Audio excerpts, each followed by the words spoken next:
এখানে অনেক কটা ঝর্ণা পরপর। এই হচ্ছে লোকজনের এখন কন্ডিশন। এটা কিন্তু নাগদেবতার ফনার মতো, 14,500 ফিট অ্যাবভ সি লেভেল।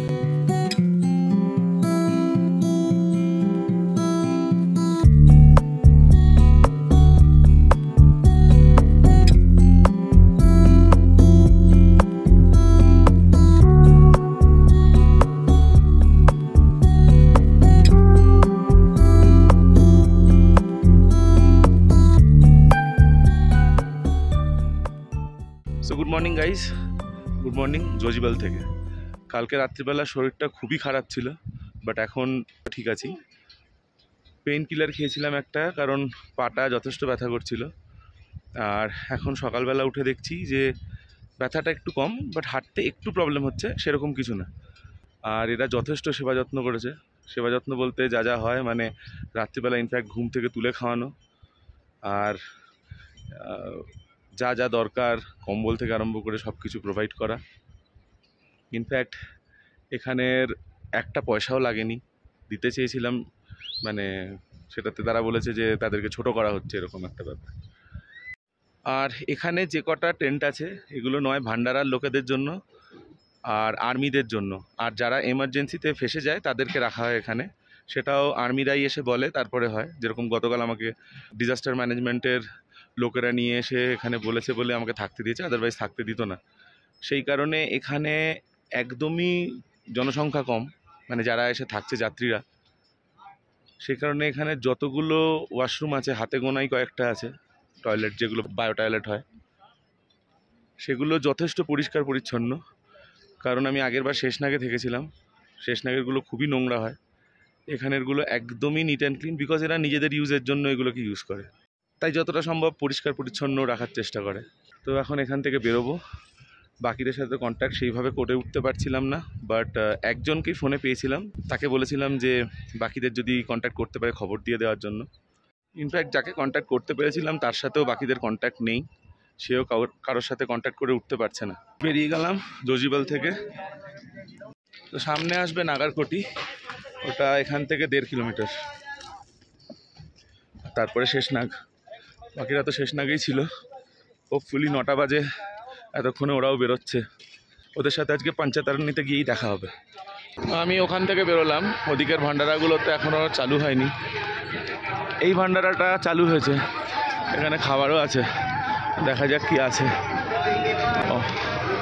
অনেক কিছু আছে এখানে। আমি এটাই নিলাম, এটা সয়াবিনের চাপ আর সয়াবিনের ওটা মানে কাবাবের মতো কিছু। এটা রাজমা, এটা একটা আলুর সবজি, আর একটু রাইস, জিরা রাইস। কালকে রাতে একদমই অল্প খেয়েছিলাম, তো এটা খেয়ে এখন এগোবো। আর এগুলো অ্যাকচুয়ালি খেয়ে পাহাড়ে কিছুক্ষণ হাঁটলেই আবার খিদেও পেয়ে যায়। এটা পুরো মনে হচ্ছে চিকেন খেয়ে, কোনো ডিফারেন্স নেই। সোয়া চাপগুলো খেয়ে সোয়া চাপ না চিকেন চাপ বোঝা মুশকিল। ব্রেকফাস্ট হয়ে গেল। ঘড়িতে এক্স্যাক্ট টাইম হচ্ছে 9:15। এখান থেকে প্রায় 1.5 কিলোমিটারের বেশি হচ্ছে নাগারকোটি। আর এটা পুরোটাই চড়াই, মাঝখানে একটা ঝর্ণাও আসবে আমার মনে আছে। আর ঘোড়ার রাস্তাটা পুরো আলাদা, ওপর দিয়ে ঘোড়ার রাস্তাটা, হেঁটে যাওয়ার রাস্তাটা এই সাইডে। পালকিওয়ালা পিঠওয়ালা ঘোড়াওয়ালারা ঝামেলা করলে পরে ইনস্ট্যান্ট আর্মিরা অ্যাকশান নেয়, এবং ওদেরকে যা বলার সঙ্গে সঙ্গে বলে যে ইউনিয়ন আছে, ইউনিয়নের বাইরে যদি কিছু করো সঙ্গে সঙ্গে অ্যাকশান নেওয়া হবে। এ দেখো, সঙ্গে সঙ্গে অ্যাকশান নেয়। এগুলোকে পালকি বলে। এখানে তোমাকে বসিয়ে 4 জন নিয়ে যাবে। পালকি বলো, ঘোড়া বলো, পিট্টু বলো, এরা যার থেকে যেরকম পারে রেট বলে, বাকিটা নেগোসিয়েশন করে রেট ফিক্সড হয়। বাট এদের একটা রেট চার্ট আছে, সেটা আমি জানি না, আর এরা নিজেরাও সেটা রেট চার্টটা কোনোদিন তোমাকে জানতেও দেবে না।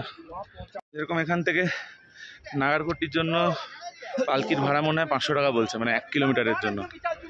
তো ওটা হচ্ছে নাগারকোটি। এরকম জায়গায় জায়গায় প্রচুর জলের এবার স্রোত আছে। এখানে রাস্তাটা আবার বাঁধানো, ওই ওপরটা ক্রস করতে হবে। এখান থেকে পুরোটাই চড়াই,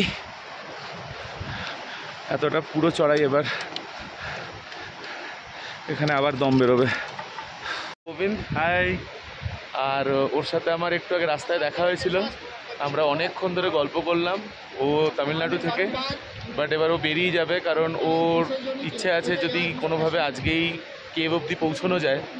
আমি তো পঞ্চতারণী অবধি যাব, ও চেষ্টা করছে কেভ অবধি পৌঁছানোর, বিকজ ওর রোববার দিন ফ্লাইট আছে, আর ও যত তাড়াতাড়ি ওখান থেকে নামবে ততই ওর জন্য ভালো। So bye, I see you again. Thank you guys. Thank you.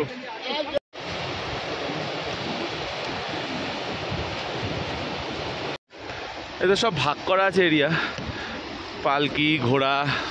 দেখো এখানে এতক্ষণ ধরে এলাম, একটা ঘোড়া নেই, কারণ ঘোড়ার রুটটাই আলাদা ছিল। দেখলে যেখানে ছিলাম ওখান থেকে ওপর দিকে ঘোড়া চলে যাচ্ছিল।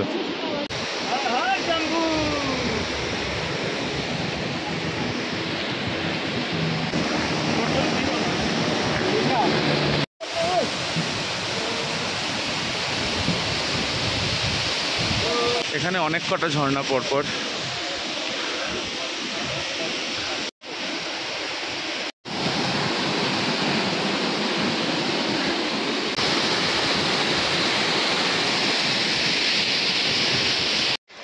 এখানে পুরো সিঁড়ি, এখানে উঠতে রীতিমতো কষ্ট হচ্ছে। এই হচ্ছে লোকজনের এখন কন্ডিশন, সবাই হাঁপাচ্ছে। এখানে সব এক পা করে হাঁটছে, দিয়ে বসে পড়ছে 5 মিনিটের জন্য। এর থেকেও খারাপ কন্ডিশন হয় মহাগানের স্টপে। জোজিওয়ালের পরে ঘোড়াগুলো সব অন্য রাস্তায় যাচ্ছিল, আর সেগুলো এখান দিয়ে এসে এই ওপরটাতে আবার এক হয় রাস্তা। এটাই হচ্ছে নাগারকোটি, যেটা জোজিবাল থেকে 1.5 কিলোমিটার বাদে। আর নাগারকোটির পরেই হচ্ছে শেষনাগ। এবার এটা কাজে দিচ্ছে, যখন শ্বাসকষ্ট হচ্ছে এটা একটু একটু করে খাচ্ছি, তাতে অনেক আরাম লাগছে। এটা নাগারকোটিতে ভান্ডারা এদের।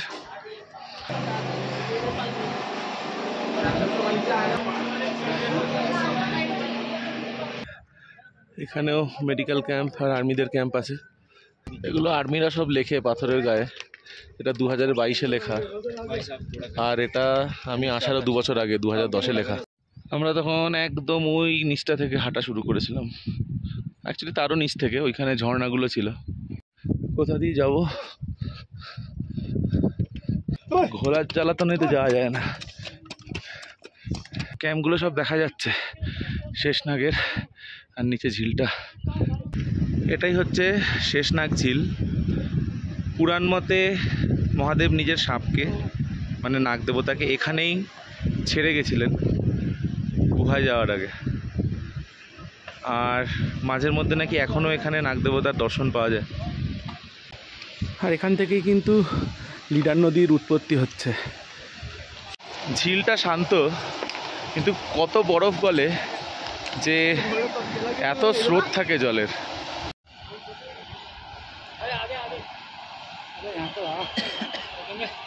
যদি পাহাড়টাকে ভালো করে লক্ষ্য করা হয়, এটা কিন্তু নাগদেবতার ফনার মতো।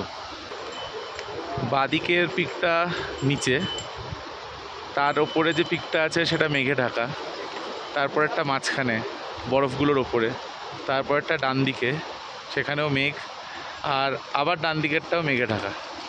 এই 5টা পিক পঞ্চফনা। এখানটা ওঠা আবারও খুব ডিফিকাল্ট ওই অবধি। এত যদি ঘোড়া থাকে, এসেই চলেছে নিচ থেকে, দেখো লাইন দিয়ে। তাহলে এই রাস্তায় মানুষ হাঁটবে কী করে? ঘোড়াই ঘাড়ে উঠে যায় সবার, জ্যাম লেগে যাচ্ছে ঘোড়ার। শেষ হচ্ছে না এদের আশা, মানে ইনফ্যাক্ট দাঁড়িয়ে থাকতে হচ্ছে এরা কখন বেরোবে আর তারপরে উঠবো। ইনফ্যাক্ট এইটুকুনি গ্যাপের মধ্যে বেরোতে হবে, এইটা লাস্ট ঘোড়া, নাহলে আবার ওরা পিছনে চলে আসছে। মানে এখানে ব্যাগ নিয়ে যে উঠবো, পিছন থেকে ঘোড়া গুতোচ্ছে। এই ঘোড়াটা লাস্ট। আর এই শেষনাগের ঠিক পরেই বাদিকে ঘুরলে পরেই হচ্ছে মহাগানের স্টপ। আমি ব্যাগটা নিয়ে আর হাঁটতে পারছি না, অসম্ভব। আমাকে এটা কোনো পিট্টু করাতেই হবে। মহাগানের স্টপে তো উঠতে পারবোই না এটা নিয়ে, কারণ এই ওয়েট নিয়ে আমার পক্ষে এখন আর হাঁটা সম্ভব হচ্ছে না পায়ের ব্যথা নিয়ে। একটাই ভালো ব্যাপার, এখন অবধি শেষনাগ পৌঁছে গেলাম কিন্তু কোনো বৃষ্টি পাইনি। 2012-তে এখানে এত অসম্ভব বৃষ্টি হচ্ছিল, আমি দাঁড়িয়ে কাওয়া খেয়েছিলাম, এখনো মনে আছে। আলটিমেটলি আমি একটু করালাম, ও 500 টাকা নেবে, এটা আমাকে মহাগানের স্টপ অবধি ছাড়বে। আরও দুজনের ব্যাগ নিল, সাথে আমার ব্যাগটা, কিছু স্ট্যামিনা থাকে। বাপরে বাপ, আমার একার ব্যাগটারই ওজন খুব কম করলে 17-18 কেজি হবে, তার সাথে এদেরটাও মনে হচ্ছে ওরকম হয়ে যাবে, দুটো ব্যাগ মিলিয়ে অ্যাটলিস্ট 20। মানে টোটাল ওয়েট এখন নিচ্ছে অ্যারাউন্ড 40 কেজির কাছাকাছি। এরকম না কেউ আরও দুখানা তুলে নিতে পারত 40 কেজি ওঠানোর পরেও, নিয়ে দৌড়চ্ছে দেখো। অ্যাটলিস্ট আমি হাঁটতে পারছি এবার, না হলে হাঁটতে আমার খুব কষ্ট হচ্ছিল। আর 2টো অবধি টাইম আছে শেষনাগের গেট ক্রস করার, এখন বাজে 12:30। তারপরে মহাগানের স্টপ ক্রস করে গেলে 3টে-4টে যখন ইচ্ছা ক্রস করলেও হবে, কারণ রাত 9টা অবধি আমি হাঁটতে পারবো, পঞ্চতারণী অবধি। এইসব জলগুলো লেখে যায়। এই প্রথম এতটা উতরাই, আর মহাগানা স্টপের পরে পুষ্পাত্রী অবধি সবটা এরকম নাবা। এগুলো সব বরফের ওপরে হয়, ভিতরে পড়লে আর দেখতে হবে না।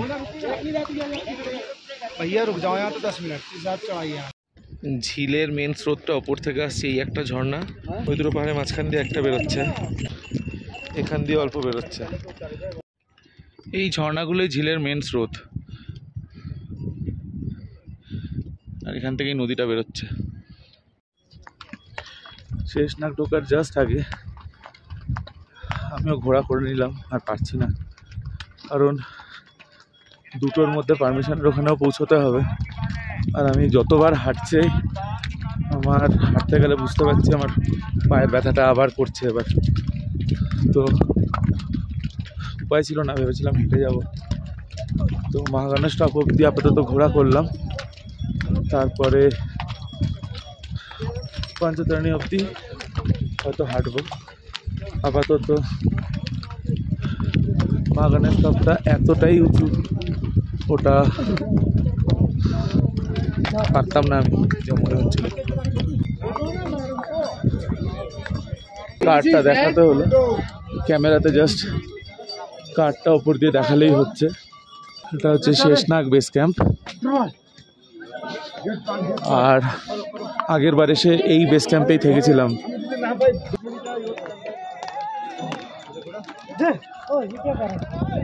খারাপ লাগে ঘোড়াগুলোর জন্য, একটু খাবারের জন্য ওদের কত বোঝা ওঠাতে হয়। এগুলো সব থাকার ক্যাম্প ভিতরে, বহুত ঢাল।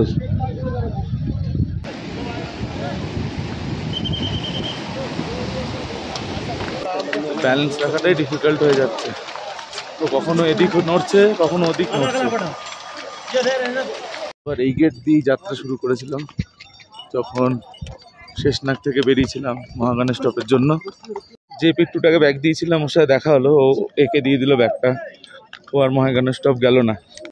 তো ওই পিট্টুর সাথে যেটা কন্ট্যাক্ট হয়েছিল যে 500 টাকা নেবে ওই শেষনাগের আগের থেকে নিয়ে মহাগানের স্টপ অবধি, আর ঘোড়ার কন্ট্যাক্ট হয়েছিল মহাগানের স্টপ অবধি 1000 টাকা।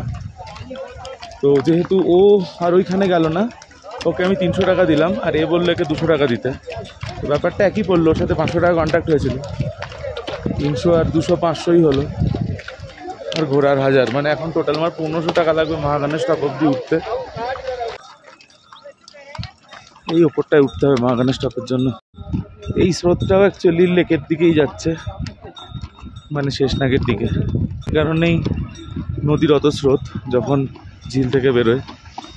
শেষনাগ থেকে মহাগানের স্টপ হচ্ছে 7 কিলোমিটার, আর মহাগানের স্টপ থেকে পঞ্চতারণী হচ্ছে 6 কিলোমিটার। গেলবার আমি পুরোটাই হেঁটে কভার করেছিলাম, ঘোড়াতে উঠিনি, শুধু পিট্টুকে ব্যাগ দিয়েছিলাম দর্শন করার পরে বালতাল অবধি যাওয়ার জন্য।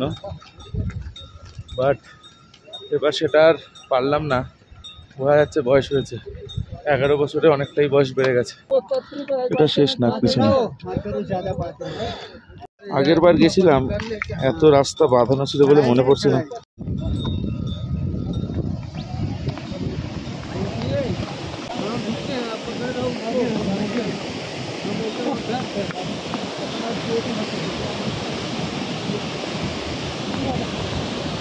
এটা ক্রস করার পরেই বাদিকে পাহাড়ের ওপরে উঠতে হবে। পুরা লম্বা লাইন।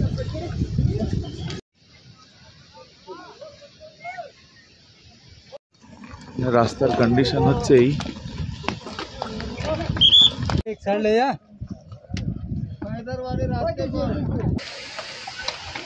মনে আছে এখানে একটা মোটা বরফের পরত ছিল, এখানটাতে ছিল।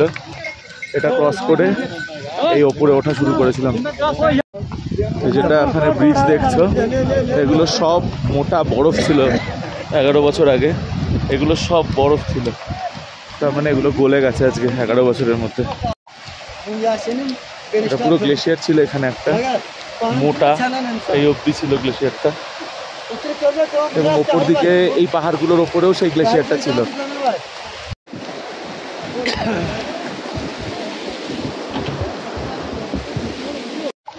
এই রাস্তায় 1 মিনিট করে হেঁটেছিলাম আর 5 মিনিট করে বসেছিলাম। এই ওপর দিয়ে হেঁটেছিলাম।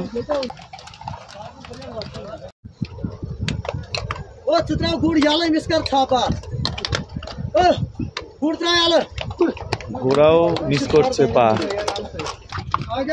উল্টে না ফেলে দেয়।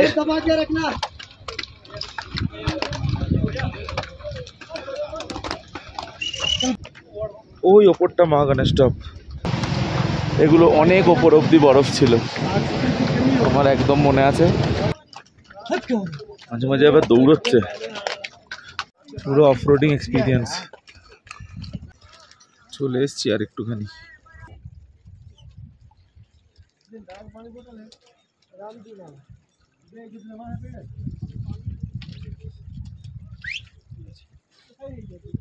জায়গায় জায়গায় রাস্তা ঠিক করছে। পৌঁছে গেছি বাহাবাল টপ, আর ওইটা হচ্ছে মহাগণেশ টপ, যেটা উপরে দেখা যাচ্ছে। পুরাণ মতে পার্বতী আর শিব গণেশকেও এখানে ছেড়ে গেছিল গুহায় যাওয়ার আগে, কারণ গণেশ সবসময় পার্বতীর কোলে থাকে। দিন ক্লিয়ার থাকলে আরো ভালো বুঝতে পারতে। যদি এই পাহাড়টাকে ভালো করে লক্ষ্য করো, মনে হবে একদিকে মহাদেব, মাঝখানে পার্বতী, আর তার কোলে গণেশ, যেটা আবছা বোঝা যাচ্ছে, মেঘের জন্য ঢাকা পড়ে আছে। এর থেকেও বড় ভান্ডার আছে পোষপাত্রীতে। ওই অতটা উঠতে হবে আরো মহাগণেশ টপের জন্য। জুতো ভিজে যাচ্ছে জলে, এত জল।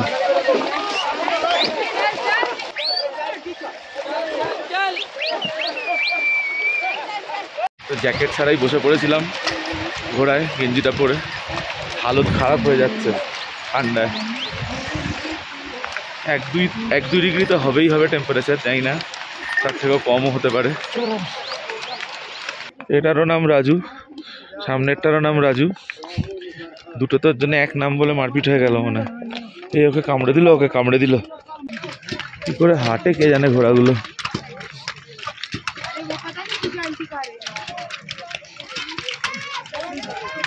অবস্থা দেখো রাস্তার।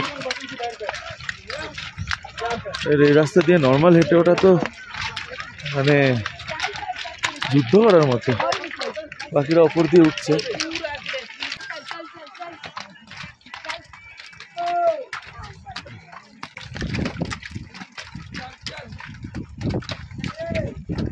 বরফগুলো যখন গলে, এই পাথরগুলোর ভিতর দিয়ে জল বেরোয়।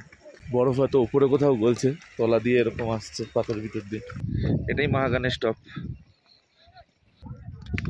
যেদিকেই তাকাবে বরফ। মহাগণেশ টপ তো পৌঁছে গেছি, এবার নিচের দিকে নামবো। এদিকটা পঞ্চতারানী, ওই যে পাহাড়গুলো দেখা যাচ্ছে দূরে, ওটাই পঞ্চতারানী।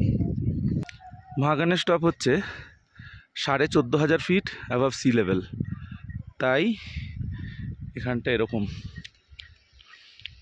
এখানে এতটাই ঠান্ডা যে সোয়েটারটা পরতে হলো, নাহলে ঠান্ডায় কাঁপুনি দিচ্ছে রীতিমতো। ঠোঁটগুলো ফেটে যাতা অবস্থা, কালো হয়ে গেছে মুখো ঠোঁটো সব।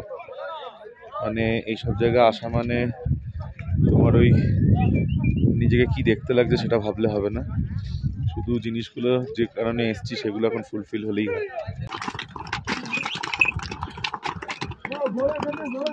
এখানটা হেঁটে পার করাটা প্রচুর চাপের, পা হরকালেই হয়ে গেল। এইটুকুনি পার করে গেলে আর চাপ নেই, সামনে থেকে শুকনো আছে। আর আমি জানি পোষপাত্রী পার করলে পরে পাঞ্চেতানির রাস্তা পুরো একদমই নর্মাল রাস্তা, কোনো চড়াই নেই। রানাদের সাথে কথা হলো, ওরা পাঞ্চেতানিতে পৌঁছে গেছে অনেক আগেই, ওদের টেন্ট নাম্বার 70 নাকি একটা বললো। তো নেটওয়ার্ক এখন ফোনের সব কিছু অ্যাভেলেবেল, ওদেরকে ওখানে পৌঁছে ফোন করব, দিয়ে তারপর দেখছি ওদের টেন্টের যদি হয়ে যায় ওদের টেন্টে থাকবো, না তো অন্য কোনো টেন্টে থেকে যাবো। এটা হচ্ছে পুরোই বরফের ওপর এবার হাঁটা।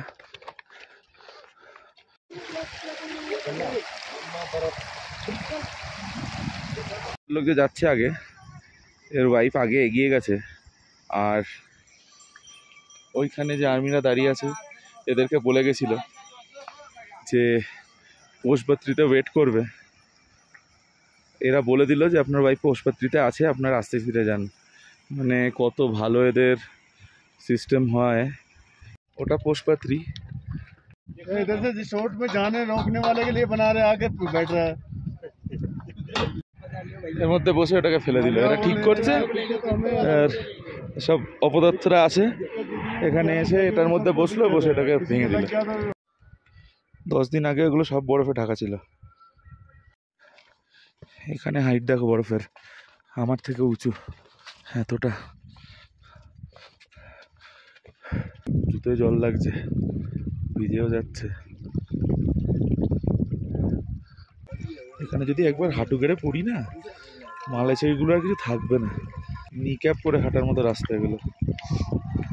সেম প্রবলেম হচ্ছে কালকে যেটা হয়েছিল, একটা তো পায়ের ব্যথা, আর তার সাথে মানে কাঁধে ব্যাগটা নিয়ে চূড়ান্ত যন্ত্রণা হচ্ছে। আমি এইটুকুনি আর ব্যাগটা নিয়ে নামতে পারছি না মনে হচ্ছে। এখন এইটুকুনিও যেতে আমার মনে হচ্ছে যেন এটা কয়েক হাজার কিলোমিটার। এটা 6টার মধ্যে ক্রস করতে হবে, এমনি কোনো তারপরে রোকটোক নেই। 8টা 9টা পাঞ্চেতারানি পৌঁছলেই হলো। ছেলেটা সামনে জাস্ট উল্টে পড়লো, রীতিমতো হাতে লেগেছে, হাতটা ভেঙেও যেতে পারে যেভাবে পড়েছে। এইটুকুনি নামলেই নিচে প্লেন, আর বাজে রাস্তা এইটুকুই। পোষপাত্রী ঢোকার আগে কাওয়া নিলাম, কাওয়া। জোজিবাল থেকে বেরিয়েছিলাম, খেয়েছিলাম, তারপরে এখন অব্দি কিছু খাইনি। এখানে ভেবেছিলাম খাবো পোষপাত্রীতে, বাট 6টার মধ্যে গেট ক্রস করতে হবে, না হলে এখানে আটকে দেবে। মনে হয় না এখানে কিছু খেতে পারবো, গেটটা আগে ক্রস করি। এই ওপরটা থেকে নামলাম, চলে এসেছি পোষপাত্রী। পুরো অমরনাথ যাত্রার যতগুলো ভান্ডারা সব থেকে বড় ভান্ডারা এখানেই হয়। এখানে মালিশও আছে, কিন্তু এখানে মালিশ করাতে গেলে আমি আর আজকে পাঞ্চেতারানি বেরোতে পারবো না। মেশিন দিয়ে ফুট ম্যাসাজ, 100 রকমের আইটেম আছে এখানে।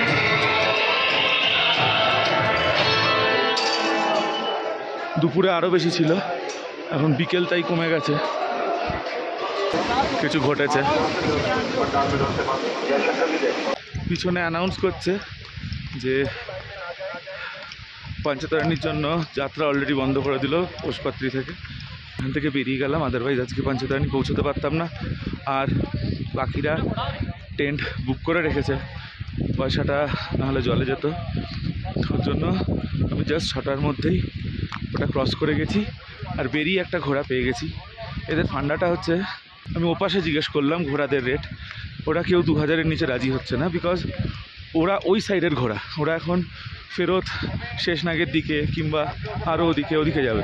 আর এই পাশে যেটা দাঁড়িয়ে ছিল পোষপাত্রীর, এ যাচ্ছিল হচ্ছে পাঞ্চেতারানির দিকে।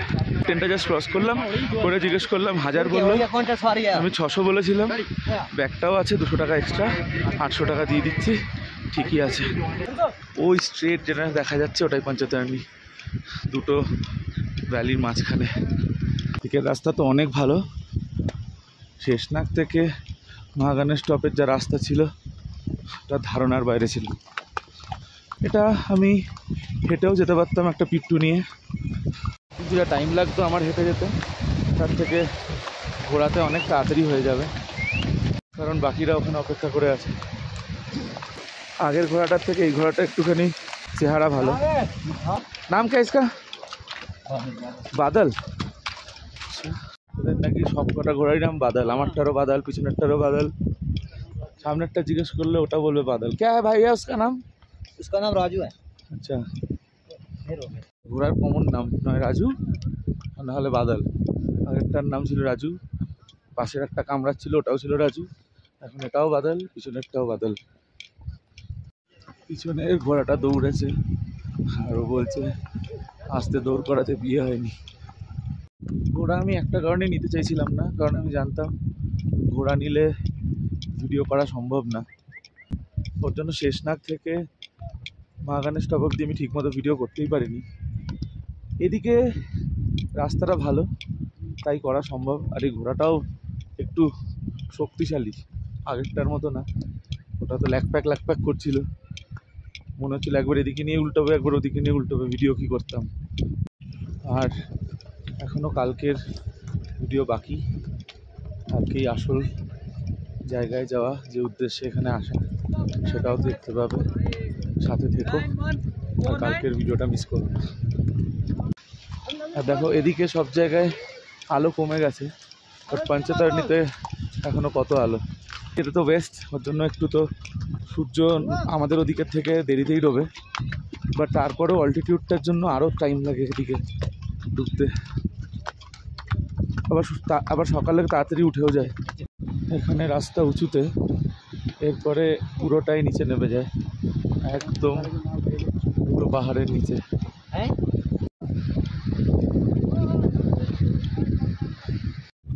কত ভেড়া দেখো, আগের বারও এখানে দেখেছিলাম প্রচুর ভেড়া ছিল। এদিকটাতে মনে হয় ভেড়ার চাষ হয়, ঘাস আছে বলে।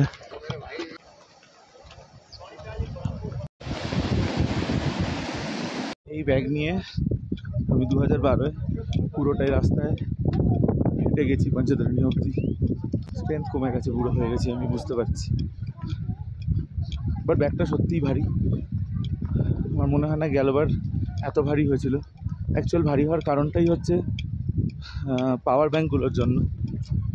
4খানা পাওয়ার ব্যাঙ্ক আছে ব্যাগে, যাতে চার্জ দিতে কোনো অসুবিধা না হয় ভিডিও করার জন্য।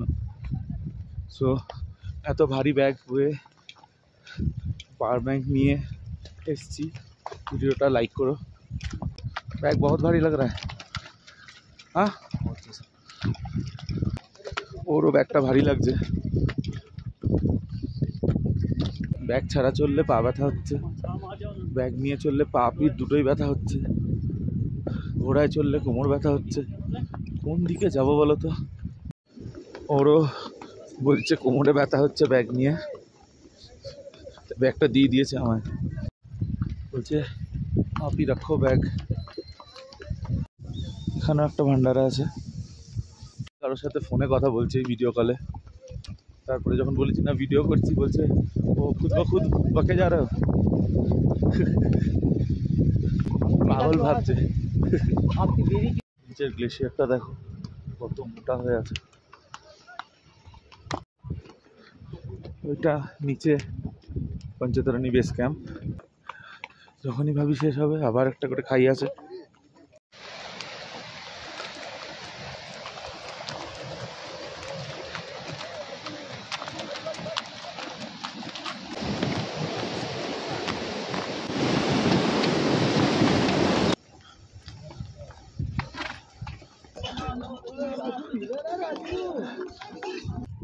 জল খাচ্ছে, জল তেষ্টা পেয়েছিল। এদিকেই বেস ক্যাম্পগুলো, এদিকেই কালকে আমরা যাব। এই ওপরটা থেকে নিচের দিকে নামলেই সবকটা ক্যাম্প। আদাল থ্যাংক ইউ। গেছি পঞ্চতারণী, এবার দেখি টেন্টটা কোথায়। 700 নম্বর টেন্ট খুঁজতে হবে। এই গেটের ভিতরেই সব টেন্টগুলো। এটা হচ্ছে এইখানের চেকপোস্ট। 700 নম্বর টেন্ট আগের দিকে বলছে, এদিকে সিকিউরিটি চেক ছিল, এই সাইডে 700 নম্বর টেন্ট হবে।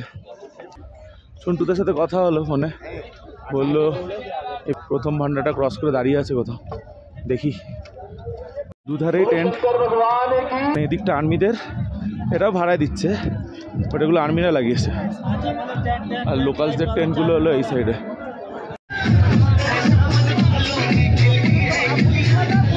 ভান্ডারানা ডিজে বোঝা মুশকিল।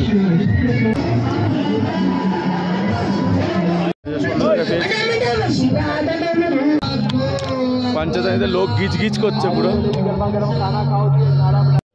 দূরে যে লাইটগুলো দেখা যাচ্ছে ওটাই সঙ্গম, ওখান থেকে ডান দিক ঘুরলেই হচ্ছে কেভ, মানে গুহা। এই ডান দিকে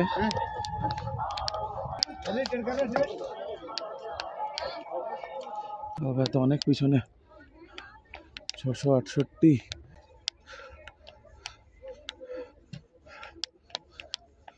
697, মানে সামনে আছে এবার 688।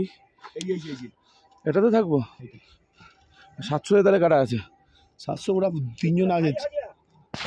8:30 বাজে, জাস্ট অন্ধকার হলো। 8:20 অবধি এখানে আলো ছিল আকাশে। টেন্টে চলে এসেছি, ওরা 3 জন একটা টেন্টেই একসাথে আছে। আমার বেডটা পাশের টেন্টে হয়েছে, তাতে কোনো অসুবিধা নেই। জাস্ট উল্টো দিকে ওদেরটা 700। একজন এসে বললো ম্যাসাজ করাবে কিনা, আমি সঙ্গে সঙ্গে বললাম হ্যাঁ, ঘাটটা ম্যাসাজ করালাম। 100 টাকা নিল। তো এখন যাবো কিছু খাবো আর এসে জাস্ট ঘুমোবো। ঠোঁটগুলোর তো যা অবস্থা বুঝতে পারছি ক্যামেরায়।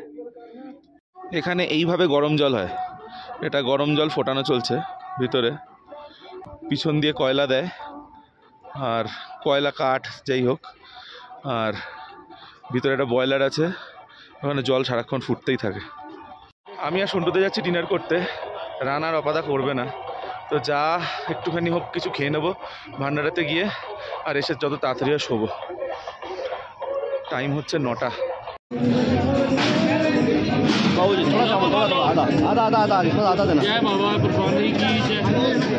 भैया थोड़ा सा और चावल दे देना, बस बस। পুরো খেতে পারবো কিনা সন্দেহ।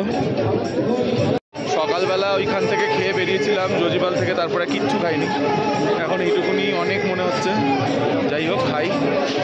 সন্টুদাও আমার সাথেই খাচ্ছে, বাকি দুজন তো এলো না। তো ডিনার তো হয়ে গেছে, এখন একটা জলের বোতল নেবো আর নিয়ে সোজা ঘরে। পানি কা বটল দেনা।